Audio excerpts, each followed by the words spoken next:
Hello student, welcome to the official YouTube channel of MSL state ranker. So student, आज की इस class के अंतर्गत हम देखने वाले हैं क्लास 10th के अध्याय नंबर 2 इतिहास का अध्याय नंबर 2 भारत में राष्ट्रवाद, जिसका नाम है भारत में राष्ट्रवाद के टॉप 20 महत्वपूर्ण बहुविकल्पीय प्रश्न। और हाँ, ये बहुविकल्पीय प्रश्न जो हैं वो लगातार 2020 से लेकर के 2025 तक के में पूछे गए हैं। तो आज की क्लास 10th के विद्यार्थियों के लिए बेहद रामबाण साबित होने वाली है, क्योंकि आज की क्लास के अंतर्गत भारत में राष्ट्रवाद इतिहास के आपके दूसरे चैप्टर भारत में राष्ट्रवाद के जितने भी MCQ यानी बहुविकल्पीय प्रश्न बन सकते हैं, जितने भी बहुविकल्पीय प्रश्न 2020 से लेकर के 2025 तक में पूछे गए हैं, वो सारे बहुविकल्पीय प्रश्नों को आज की इस वीडियो के अंतर्गत कवर किया गया है। तो बिना देरी किए हुए इस वीडियो को लाइक और चैनल को सब्सक्राइब कर लीजिएगा। आइए हम इस वीडियो को शुरू करते हैं।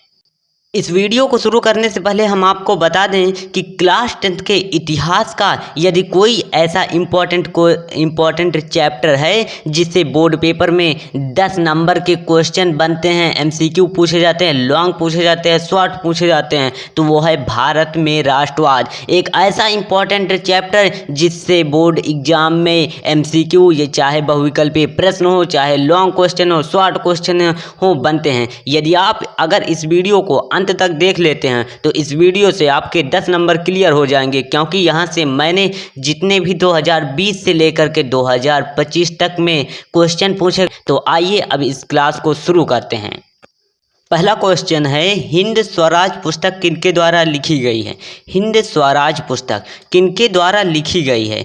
पहला ऑप्शन दिया गया है बाल गंगाधर तिलक। ये नहीं, बाल गंगाधर तिलक जो हैं वो हिंद स्वराज पुस्तक के लेखक नहीं हैं, ना ही गोपाल कृष्ण गोखले हैं और ना ही लाला लाजपत राय हैं। राइट आंसर हो जाएगा मोहनदास करमचंद गांधी जी द्वारा। समझो यहाँ पर इस क्वेश्चन का लेवल और इस क्वेश्चन का कॉन्सेप्ट समझो कि हिंद स्वराज पुस्तक किनके द्वारा लिखी गई है। मतलब कि हिंद स्वराज एक पुस्तक है, उसके लेखक जो हैं वो मोहनदास करमचंद गांधी हैं, या फिर इनको ही मोहनदास करमचंद गांधी का एक दूसरा नाम, जो कि बच्चे यहाँ पर अक्सर कंफ्यूज हो जाते हैं, महात्मा गांधी। तो मोहनदास करमचंद गांधी का दूसरा नाम जो है वो महात्मा गांधी है। तो महात्मा गांधी ने हिंद स्वराज पुस्तक लिखी थी। अच्छा, अब एक ऐसा क्वेश्चन जो कि बोर्ड पेपर में लगातार पूछा जाता है और बच्चे उस क्वेश्चन को ध्यान नहीं देते, तो समझो यहाँ पर कि क्वेश्चन का लेवल क्या कहता है। इस क्वेश्चन से कौन सा दूसरा क्वेश्चन आपके बोर्ड पेपर में पूछा जाता है, क्योंकि मैंने 5 साल के एक्सपीरियंस से यही सीखा है कि आपको इस प्रकार से कॉन्सेप्ट की मदद से यदि समझाया जाए हर चीज़ों को, हर चीज़ आपके दिमाग में फिट होती चली जाएंगी और आप किसी भी क्वेश्चन को बोर्ड पेपर में हल कर सकते हैं। तो यहाँ पर बात हुई हिंद स्वराज पुस्तक की। तो हिंद स्वराज पुस्तक को लिखा किसने था? तो मोहनदास करमचंद गांधी ने। कब लिखा था? तो उसका आंसर हो जाएगा 1909 ईस्वी में। 1909 ईस्वी में महात्मा गांधी जी ने हिंद स्वराज पुस्तक की लिखा था। मतलब कि जब महात्मा गांधी दक्षिण अफ्रीका जा रहे थे तब उन्होंने 1909 ईस्वी में एक पुस्तक रची थी जिसका नाम था हिंद स्वराज। हिंद स्वराज पुस्तक से तीसरा क्वेश्चन ये बनता है कि हिंद स्वराज पुस्तक में महात्मा गांधी जी ने क्या कहा था? तो हिंद स्वराज पुस्तक में महात्मा गांधी जी ने कहा था, यदि ब्रिटिश लोगों को यानी अंग्रेजों का साथ ना दिया जाए तो अंग्रेज जो हैं वो भारत को छोड़कर अन्य देश चले जाएंगे। तो इस क्वेश्चन को आपका कॉन्सेप्ट क्लियर हो गया होगा। इस क्वेश्चन से जितने भी MCQ बन सकते हैं वो मैंने आपको बता दिए। आइए बढ़ते हैं नेक्स्ट क्वेश्चन की ओर। दूसरा नंबर क्वेश्चन दिया गया है, साइमन कमीशन भारत कब पहुंचा? तो यहाँ पर आप समझिए साइमन कमीशन है क्या चीज़। तो यदि आपको साइमन कमीशन ही नहीं पता होगा कि साइमन कमीशन है क्या, तो साइमन कमीशन एक समिति है। मतलब कि एक समिति का गठन किया था साइमन कमीशन। तो साइमन कमीशन भारत कब पहुंचा? तो साइमन कमीशन जो है वो भारत 1928 ईस्वी में पहुंचा था। तो साइमन कमीशन है क्या, आप समझिए। साइमन कमीशन बेटा जो है वो अंग्रेजों के द्वारा बनाया गया एक समिति है जिसमें सभी जो थे वो अंग्रेज थे। इस साइमन कमीशन में आपको ध्यान में रखना है कि इस साइमन कमीशन में जितने भी अध्यक्ष शामिल हुए थे वे सभी अंग्रेज थे और इसमें कोई भी भारतीय नहीं था। तो इसलिए साइमन कमीशन जो है वो भारत में जब पहुंचा तो इसका विरोध किया जाने लगा और उसी विरोध करते हुए बेटा एक भारतीय जो थे जिनका नाम लाला लाजपत राय, उनकी मृत्यु हो गई। तो यहाँ से अब आइए कॉन्सेप्ट अब समझिए कि जो साइमन कमीशन है उससे तीसरा क्वेश्चन कौन सा बन सकता है। तो तीसरा क्वेश्चन जो कि आपके लिए इम्पोर्टेंट है उसको समझिए। यहाँ पर लिखा गया है क्वेश्चन में कि साइमन कमीशन भारत कब पहुंचा। तो साइमन कमीशन जो है वो भारत 1928 ईस्वी में पहुंचा। लेकिन एक ऐसा क्वेश्चन जो कि बच्चों को कंफ्यूज किया जाता है इस क्वेश्चन को देकर, क्योंकि एग्जामिनर जो है वो जो पेपर बनाते हैं वो इस प्रकार से क्वेश्चनों को डिजाइन करते हैं कि स्टूडेंट फंसे। लेकिन अगर आप इस चैनल पर पढ़ाई करते हैं तो आपको कोई परेशानी नहीं होने वाली, क्योंकि इस चैनल पर आपको प्योर कॉन्सेप्ट की सहायता से समझाया जाता है। यहाँ पर समझो, दूसरा क्वेश्चन ये बन सकता है कि साइमन कमीशन जो है वो कब पारित हुआ। तो अगर आपसे पूछा जाए कि जो साइमन कमीशन है वो पारित कब हुआ था, इसकी बात की जाए तो साइमन कमीशन जो है पारित ना उसके एक साल पहले 1927 ईस्वी में साइमन कमीशन पारित हुआ था और साइमन कमीशन पारित होकर के 1928 ईस्वी में फाइनली भारत देश में पहुंचा था। तो इसका कॉन्सेप्ट आई होप आपको समझ में आया होगा। अगर कॉन्सेप्ट समझ में आ रहा हो तो इस वीडियो को लाइक और चैनल को सब्सक्राइब कर लीजिए। आइए हम बढ़ते हैं नेक्स्ट क्वेश्चन की ओर। अगला क्वेश्चन दिया गया है, भारतीय राष्ट्रीय कांग्रेस की स्थापना किस वर्ष हुई। तो यानी कि भारतीय राष्ट्रीय कांग्रेस का मतलब हुआ क्या, बीजेपी। यहाँ पर आप लिख लीजिए बीजेपी। इसको आप नोट्स की सहायता से बेहतर नोट्स इसका तैयार कीजिए कि भारतीय राष्ट्रीय कांग्रेस की स्थापना किस वर्ष हुआ था, यानी बीजेपी पार्टी की स्थापना किस वर्ष हुआ था। बच्चे बीजेपी पार्टी तो जानते होंगे लेकिन उनकी स्थापना कब हुई थी वो बच्चे को नहीं पता होगा। तो भारतीय राष्ट्रीय कांग्रेस की जो पार्टी है इसकी स्थापना जो हुई थी वो 1885 ईस्वी में हुई थी। और दूसरा यहाँ से क्वेश्चन जो है वो किस प्रकार से बन सकता है वो समझिए। आपसे बोर्ड पेपर में यहाँ से क्वेश्चन बन सकता है कि भारतीय राष्ट्रीय कांग्रेस की जब स्थापना 1885 ईस्वी में हुई थी तब उस समय जो भारतीय राष्ट्रीय कांग्रेस के जो अध्यक्ष थे वो कौन थे, तो व्योमेश चंद्र बनर्जी। आपको इस नाम को भी ध्यान में रखना है। आइए बढ़ते हैं नेक्स्ट क्वेश्चन की ओर। अगला क्वेश्चन बहुत ही इम्पोर्टेंट। ये क्वेश्चन जो है वो चाहे 2020 में हो चाहे 2025 में हो, ये क्वेश्चन हर वर्ष रिपीट होता है। तो इस क्वेश्चन को आप समझिए कि जालियांवाला बाग हत्याकांड कब हुआ था। जालियांवाला बाग हत्याकांड ये आपके चैप्टर भारत में राष्ट्रवाद का सबसे जो है वो सरल क्वेश्चन है जो कि अधिकतर बच्चे को पता होता है। तो यहाँ पर आप जालियांवाला बाग हत्याकांड कब हुआ था, तो जालियांवाला बाग हत्याकांड जो है वो 13 अप्रैल 1919 ईस्वी को 13 अप्रैल 1919 ईस्वी को जालियांवाला बाग हत्याकांड हुआ था। और इस जालियांवाला बाग हत्याकांड हुआ कहाँ था, तो ये पंजाब में हुआ था। पंजाब राज्य के अमृतसर में हुआ था।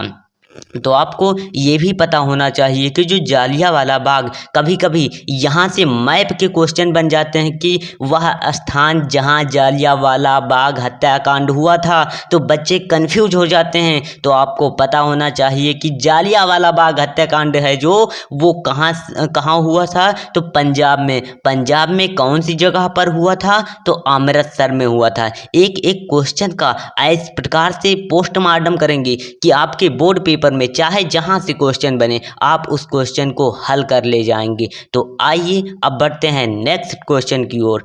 अगला क्वेश्चन बेहद इंपॉर्टेंट, जो कि अधिकतर बच्चे इस क्वेश्चन को देखकर घबरा जाते हैं। क्वेश्चन दिया गया है कि प्रथम विश्व युद्ध कब हुआ था, यानी कि प्रथम वर्ल्ड वार जो है वो कब हुआ था। मतलब कि जो प्रथम वर्ल्ड वार है, प्रथम वर्ल्ड वार का मतलब हुआ कि प्रथम विश्व युद्ध। प्रथम विश्व युद्ध जो है वो 1914 ईस्वी से प्रारंभ होकर, यहाँ पर समझिए, यहाँ पर तो आपसे क्वेश्चन पूछा गया है कि प्रथम विश्व युद्ध कब हुआ था, तो 1914 ईस्वी में हुआ था। अच्छा, अब पूछा जाए अगर क्वेश्चन कि प्रथम विश्व युद्ध कब प्रारंभ हुआ था, यहाँ पर कब प्रारंभ पूछा जाए तो 1914 ईस्वी में प्रारंभ हुआ था। प्रारंभ की बात किया जाए तो 1914 ईस्वी में। प्रथम विश्व युद्ध कब खत्म हुआ था या फिर प्रथम विश्व युद्ध जो था वो फाइनल कब हुआ था, तो वो फाइनल हुआ था 1918 ईस्वी को। 1918 ईस्वी को फाइनली प्रथम विश्व युद्ध जो है वो यहीं पर समाप्त हो जाता है। अगर प्रथम विश्व युद्ध की कालावधि पूछी जाए तो आपको बताना है 1914 ईस्वी से लेकर के 1918 ईस्वी तक प्रथम विश्व युद्ध हुआ था। तो आई होप आपको ये क्वेश्चन समझ में आया होगा। अगर क्वेश्चन समझ में आया हो तो इस वीडियो को लाइक और चैनल को सब्सक्राइब कर दो।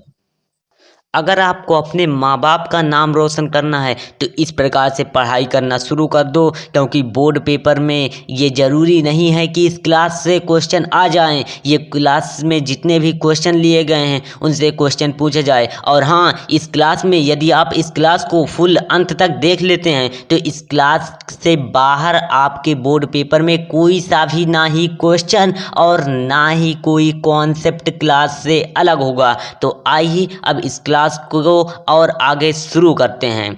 तो आइए नेक्स्ट क्वेश्चन की ओर देखें। नेक्स्ट क्वेश्चन दिया गया है बेहद इंपॉर्टेंट क्वेश्चन, लगातार हर वर्षों में रिपीटेड क्वेश्चन। क्या है क्वेश्चन कि भारतीय राष्ट्रीय कांग्रेस के प्रथम अध्यक्ष, समझो बेटा, अभी मैंने आपको क्या बताया था, अभी मैंने आपको बताया था कि भारतीय राष्ट्रीय कांग्रेस यानी कि बीजेपी पार्टी की स्थापना जो है वो कब हुई थी, तो बीजेपी पार्टी की स्थापना जो है वो हुई थी 1885 ईस्वी को।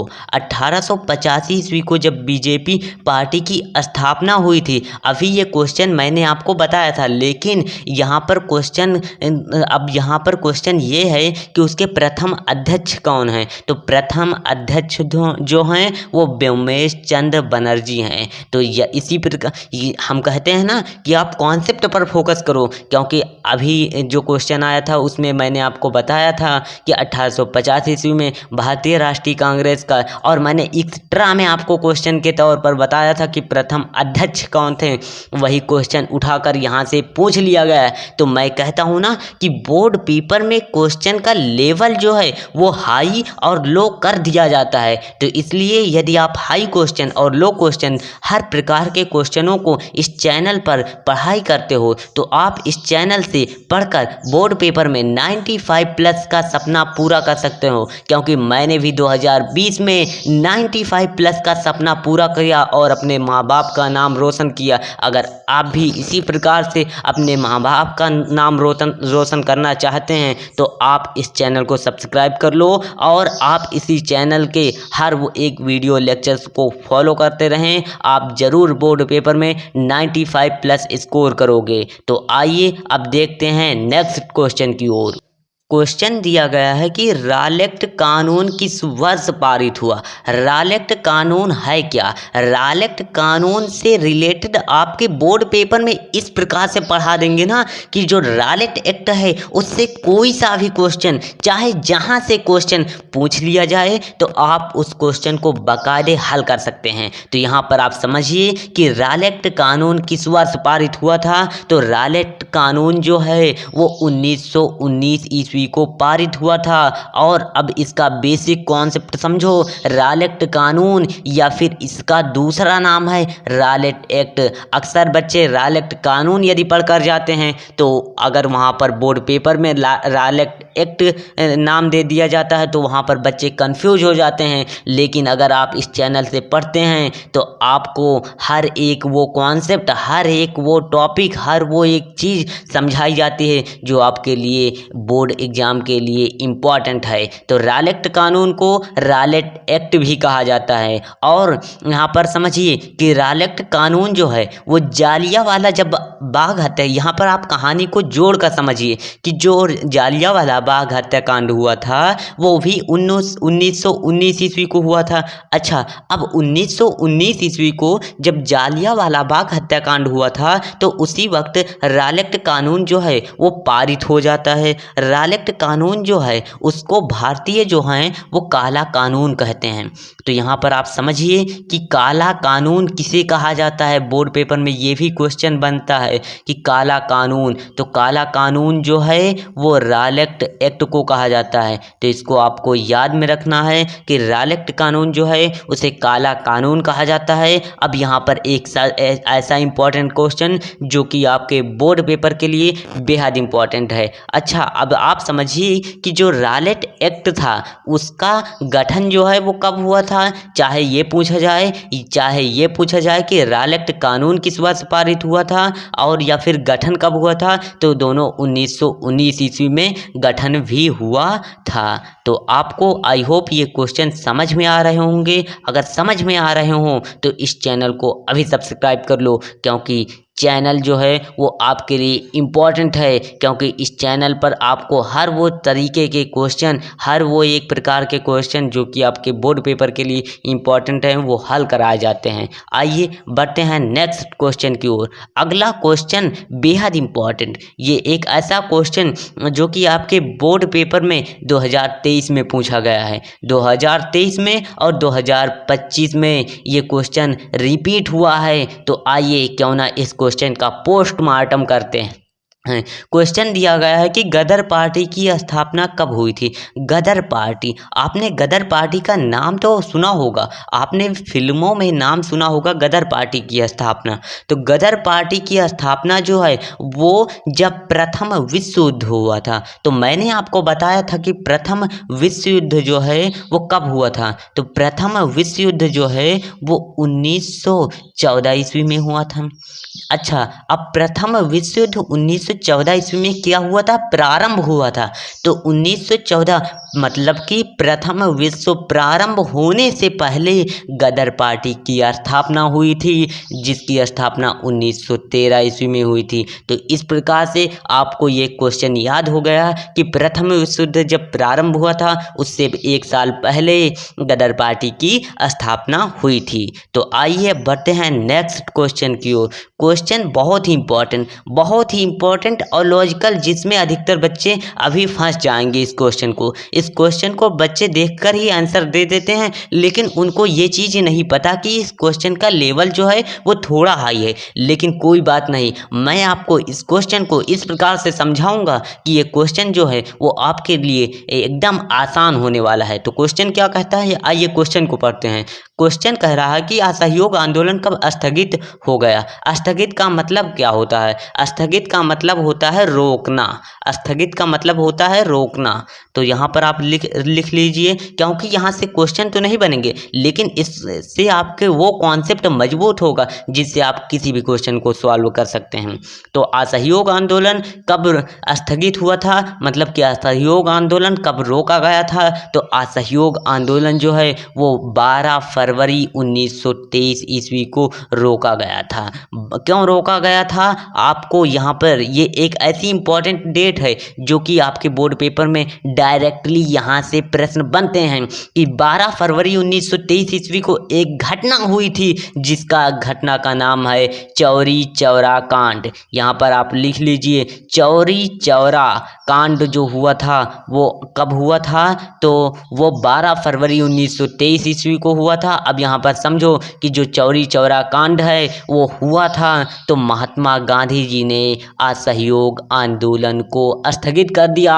मतलब कि 12 फरवरी 1923 ईस्वी को जब चौरी चौरा कांड हुआ था तो असहयोग आंदोलन को किसने, महात्मा गांधी। यहाँ पर आप नाम भी लिखिए कि महात्मा गांधी जी ने क्या किया था, असहयोग आंदोलन को स्थगित कर दिया था, मतलब कि असहयोग आंदोलन को रोक दिया था। तो आई होप आपको ये कॉन्सेप्ट समझ में आ रहा होगा। ये क्वेश्चन आपका क्लियर हो गया। चौरी चौरा कांड कब हुआ था? तो 12 फरवरी 1923 ईस्वी में। असहयोग आंदोलन कब रोका गया था, यानी कि कब रोका गया था या स्थगित किया गया था? तो 12 फरवरी 1923 ईस्वी में। अगर आप भी अपने माँ बाप का नाम रोशन करने चाहते हैं तो इसी प्रकार से यदि पढ़ाई करते हैं तो बोर्ड पेपर में अच्छे अंकों के साथ आप भी 95 जिले में रैंक, स्टेट में रैंक ला सकते हैं। तो आइए अगले क्वेश्चन को देखते हैं। अगला क्वेश्चन जो कि आपके लिए बेहद इम्पोर्टेंट है, बहुत ही इम्पोर्टेंट। ये क्वेश्चन जो है वो हर वर्ष रिपीट होता है। क्वेश्चन क्या कहता है कि 1932 ईस्वी में पूना समझौता किसके बीच हुआ था? तो पूना समझौता जो है 1932 ईस्वी को हुआ था, ये आप समझ गए। अगर आपके बोर्ड पेपर में इन केस क्वेश्चन बनता है कि पूना समझौता कब हुआ था, तो पूना समझौता जो है वो कब हुआ था, यदि ये क्वेश्चन बने तो इसका आंसर हो जाएगा 1932 ईस्वी। मतलब पूना समझौता जो हुआ था वो 1932 ईस्वी में हुआ था। और पूना समझौता में कौन कौन शामिल था? तो गांधी जी और डॉक्टर भीमराव अंबेडकर दोनों लोग पूना समझौता को इनके बीच हुआ था। मतलब कि 1932 ईस्वी में जो पूना समझौता हुआ था उसमें महात्मा गांधी और डॉक्टर भीमराव अंबेडकर दोनों लोग शामिल थे। तो आइए बढ़ते हैं। अब यहाँ पर आपका ये कॉन्सेप्ट क्लियर हो गया। पूना समझौता से एक और क्वेश्चन बनता है, समझो। पहले इस क्वेश्चन का कॉन्सेप्ट समझो कि 1932 ईस्वी में जो पूना समझौता हुआ था वो महात्मा गांधी और डॉक्टर भीमराव अंबेडकर के बीच हुआ था। महात्मा गांधी जी का कहना था कि जो सभी धर्म के लोग हैं उनको एक ही समिति में गठित किया जाए। मतलब कि हिंदू और मुसलमान जितने भी लोग हैं उनको एक साथ रखा जाए, तभी भारत में राष्ट्रवाद का उदय होगा। और डॉक्टर भीमराव अंबेडकर का कहना था, डॉक्टर भीमराव अंबेडकर ने एक और समिति का गठन किया था। और उस समिति में क्या हुआ था कि डॉक्टर भीमराव अंबेडकर जो हैं वो दलित वर्गों को अलग करना चाहते थे। तो यही इसकी बात थी। और उसके पश्चात जो महात्मा गांधी और अंबेडकर की बैठक हुई और महात्मा गांधी और अंबेडकर ने आपस में समझ बुद्धि दिखाकर 1932 ईस्वी में पूना समझौता का डाला। तो आज की क्लास के अंतर्गत हमने देख लिया अध्याय नंबर 2, इतिहास का अध्याय नंबर 2 देख लिया, जो इसका नाम है भारत में राष्ट्रवाद। भारत में राष्ट्रवाद के टॉप 20 बहुविकल्पी ऐसे बहुविकल्पी प्रश्नों को हल कर लिए जो 2020 से 2025 तक में पूछे गए हैं। तो आई होप आपको ये क्लास पसंद आई होगी। अगर आपको ये क्लास जरा सी भी पसंद आई हो तो इस क्लास को लाइक और इस चैनल को सब्सक्राइब कर लो। मिलते हैं अगले क्लास के अंतर्गत।